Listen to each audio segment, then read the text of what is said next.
And the countdown continues to Election Day. Welcome back, Local Decision 2024. I'm Eric Nelson, and joining us here at North Metro TV, Heidi Hansen, running for school board in the Centennial District. And Heidi, welcome. Thank you. Let's start out by giving you the opportunity to tell our viewers about yourself and why you're running. Okay, thank you, Eric. Well, first of all, thank you for having me, and thanks to North Metro TV. And yes, I am Heidi Hansen, and I have lived in Blaine, I always say the Circle Pines side of Blaine, for 20 years. And I have 3 kids, 18-year-old son who just graduated from Centennial, yay, and a 16-year-old boy who's a junior at Centennial, and a 7th grader, a 12-year-old girl. So, yeah, that's a little bit about me. And why I'm running for school board. That's a great question. I have been involved in the community for many years, and I am very active in the community. We'll talk here in a little while about all the things that I've done there. And I have a compelling urge to serve my community, and I like to see what I can do to help out. So that's kind of where I'm starting. Yeah, and you mentioned you have kids who've come up through the district. I'm guessing that you felt like it was positive for them. Absolutely, absolutely. Centennial District, I've been very pleased as a parent overall with the academics and the activities and the interactions with the teachers, and I've never had any negative experiences with any of my kids' teachers, and I'm very happy about that, being in the community. And so. All right, so what in your background has prepared you for this moment where you could be on that school board? Wow, well, that's a great question as well. Some of the areas where I've been involved in the Centennial community, I spent about 13 years with the Centennial Lakes Little League. I was on their board for 13 years as a league rep for a few years, and then I got promoted into the board as a vice president, and very active with them. And so that gave me the opportunity over 13 years to meet lots of families, wonderful families in our community. I also served as a coach for a few years in softball. I played the role of team mom for many years for my boys that played on many teams, and I loved it. So I've also been serving at our family church for about 15 years. I teach the faith formation there, various ages, from the youngest Sunday school all the way up through the 9th and 10th and 11th grade, 9th and 10th grade confirmation. And of course, the elementary schools, I've been helping out a lot there. I don't have any elementary aged kids anymore, so I miss that. But I have offered a lot of hours to help out because it takes a village. Right. You know, all these wonderful facets in the community for the kids to be able to participate in. It takes people to step up and help out with that. So in your opinion, what are the top needs in the Centennial District right now? The top needs. Yeah. Well, right now, after the pandemic's shut down, the test scores are still not quite where they need to be. And Centennial District, from what I've learned, I'm still learning. This has been a very interesting and fun process for me. So I'm still learning. But we've done a great job, and the Centennial District is doing a lot better with the math and the reading scores for our students overall, from the lower elementary all the way up through high school. But still need to keep working on that so that the kids are getting to where they need to be when they do graduate and leave and go out into the real world. So that's an important need right there. And when I've been outdoor knocking, I've been out a lot over the last couple months. And a lot of the parents, a lot of the families are talking about that as an important concern for them. Another need is mental health support. We're in a different world than when I grew up and when I was in high school. And these kids are faced with what I think are a lot more stress and pressures that can really do a number on their mental health. And so kids need to feel safe. They need to feel welcome. They need to feel like they belong at that environment, whatever school building they're in, so that they can do what they're supposed to do, and that's to thrive and have success. Success is different for every student. You know, success for one student can be getting straight A's. Success for another student can be, I made the theater ensemble. There's different types of ways that can provide success for these students. And they're all very individualistic, and that's kind of one of my goals, is to make sure all those kids are feeling seen and heard and valued in our district.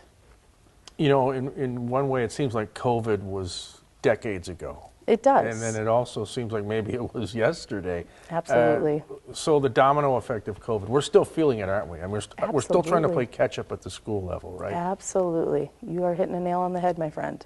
Yes. And things are getting a lot better, but there's definitely still evidence of the repercussions. It's a slow process of overcoming the damage and the catastrophic things that occurred. Yes. Kids are meant to be in school. Kids are meant to socialize and be with each other. So that isolation that we had to do did a number on a lot of the kids. So. You got a diverse student body in the Centennial District. How do you meet the needs of all kids, backgrounds, cultures, etc.? The Centennial District is getting more and more diverse every year, and that's exciting. You know, we're a melting pot here in America, and that's a good thing. And so I'm familiar somewhat with, there are some different support groups at the school, at the high school level, I believe, that celebrate and acknowledge the different diversity and cultures among the students, and I think that's kind of a neat thing. And should my community elect me for the board, I'm going to be excited to embrace that and encourage such things. You know, different kind of cultural activities and groups and things like that. I think there are some staff that's also getting involved with some different cultural dynamics with the different students. So I'm going to be getting more involved in that and taking an interest in the diversity that our district is getting. Where are you on some of the hot button issues now that schools face? Diversity, equity, and inclusion, DEI, or use of pronouns, things that have split up some school boards in Minnesota, around the U.S. Where do you land on all that? Well, that's a great question, Eric. Those are hot button issues. I actually had a friend months ago when I first told her that I was going to be running for school board. And the first thing she asked me was, well, how do you feel about inclusion? I said to her, well, to me, I feel like that word, the opposite, the antithesis of inclusion is exclusion. Yeah. And I would never exclude any student, no matter their race, their background, you know, who they are and how they see themselves. So I feel like inclusion is a given, regardless of the current times and that kind of thing. So I feel that all students deserve an opportunity to succeed, to excel, and I feel that if a student is given an impression that because of anything about them that they're not capable of excelling or having success, I don't align with that. Mm-hmm. So I feel that all students should just be given an opportunity to excel, and then that's up to them what kind of work they want to put into it.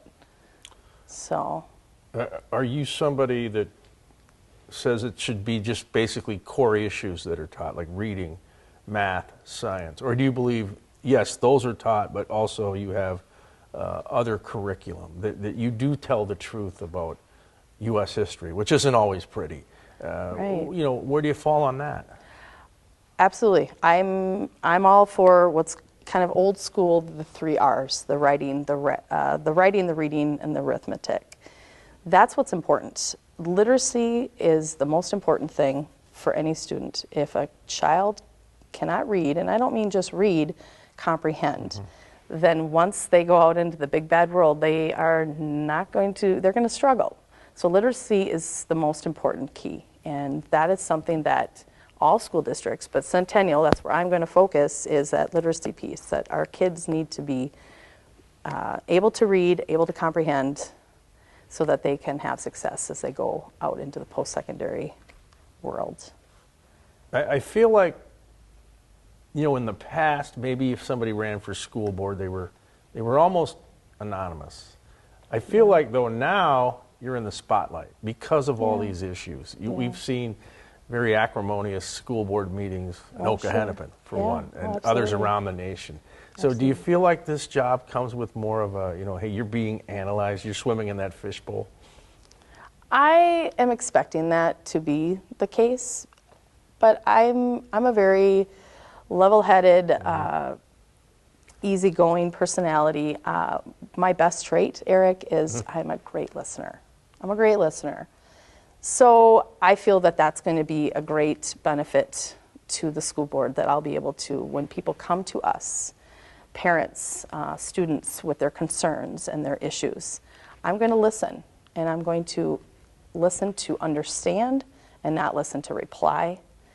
And even if some of the issues that they may have that they present that maybe I personally don't completely align with, my job as that board member is to do what I can to help that student and those parents so that that student can feel comfortable, feel safe, and be able to thrive and have success in our schools. So when you're out in public, door knocking, or just mingling with people in the district, what are you hearing? Well, I'm hearing all sorts of wonderful things. I'm also hearing some interesting feedback that that's a perspective I hadn't heard before. Here's an example. I had a dad just this last weekend, and this is something I'm familiar with the high school. We've got some of our buildings, all buildings have maintenance and things that, upkeep and those kinds of things. Well, one of the issues that this dad had was his daughter had some anxiety and some mental health issues, and she was struggling to be able to communicate with her mom and dad via text because of the hotspots. I'm not a technical person, so I'm not good with how Wi-Fi works and those kinds of things. Hotspots, yes, thank you. And so he brought that to my attention as I was saying hello to him in his community in Centerville.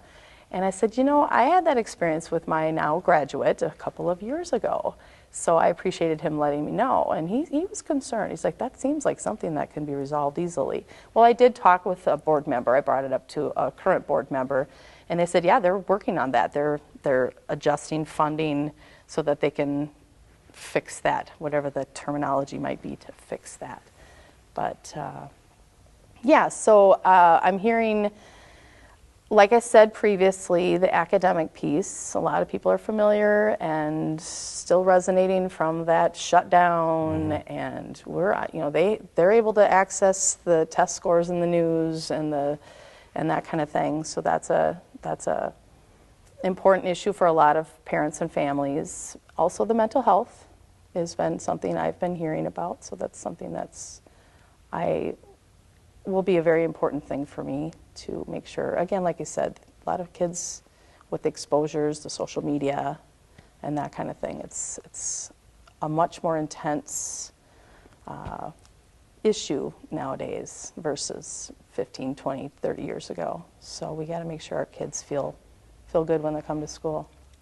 Speaking of technology, we've had this techno explosion the last 20 years or so. Yes.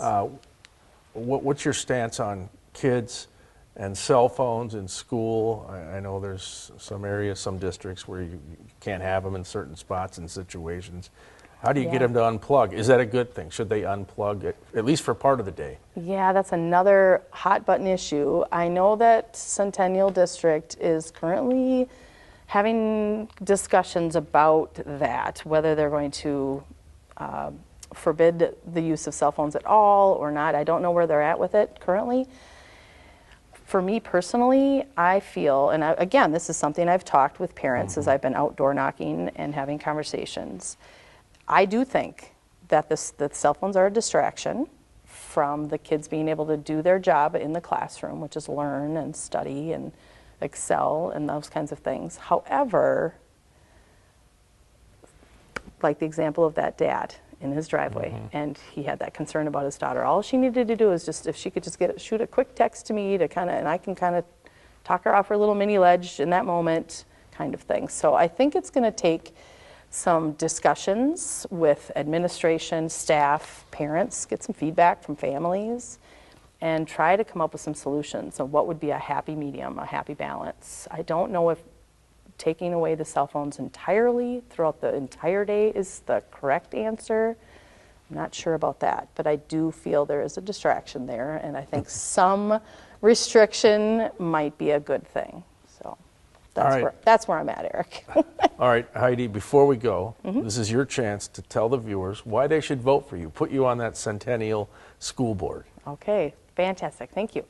Well, I love Centennial community. I've been here for 20 years, and I have been so involved in some of the areas where I have helped out and put in some volunteer hours. Now it's time for me to see where I can help out at the district, and I'm very excited to help out, see what kind of ideas I can offer. I've been around, a lot of people know me, I know a lot of people, I love people and I love kids, and I want to see all of our kids have great success and big smiles on their faces. So if I align with you, I would appreciate your support. All right, thank you for stopping by. Yeah, thanks for having me. It was great. Very appreciate good. it. Heidi Hansen, running for Centennial School Board. This is Local Decision 2024.